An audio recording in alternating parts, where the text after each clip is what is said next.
প্রথম প্রশ্নটি হলো রবীন্দ্রনাথ ঠাকুর কবে জন্মগ্রহণ করেন? অপশনগুলি হলো এ 21শে বৈশাখ 1268 বঙ্গাব্দ, বি 25শে বৈশাখ 1286 বঙ্গাব্দ, সি 23শে বৈশাখ 1268 বঙ্গাব্দ, ডি 25শে বৈশাখ 1268 বঙ্গাব্দ।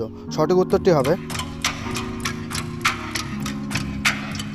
ডি 25শে বৈশাখ 1268 বঙ্গাব্দ। দ্বিতীয় প্রশ্নটি হলো রবীন্দ্রনাথ ঠাকুর এর ছদ্মনাম কি?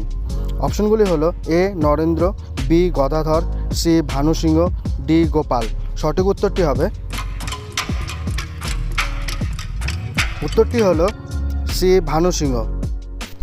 তৃতীয় প্রশ্নটি হলো রবীন্দ্রনাথের প্রথম কাব্যগ্রন্থ কবি কাহিনী কবে প্রকাশিত হয়?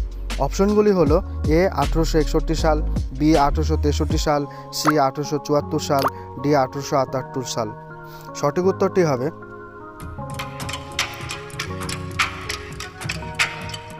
ডি 1878 সাল।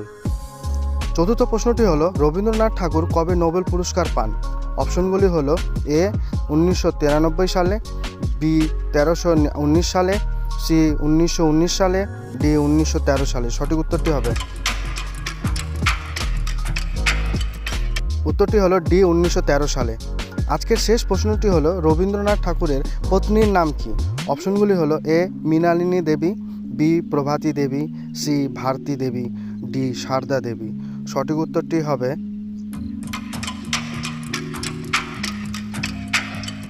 উত্তরটি হলো এ মৃণালিনী দেবী। সম্পূর্ণ ভিডিও দেখার জন্য অসংখ্য ধন্যবাদ।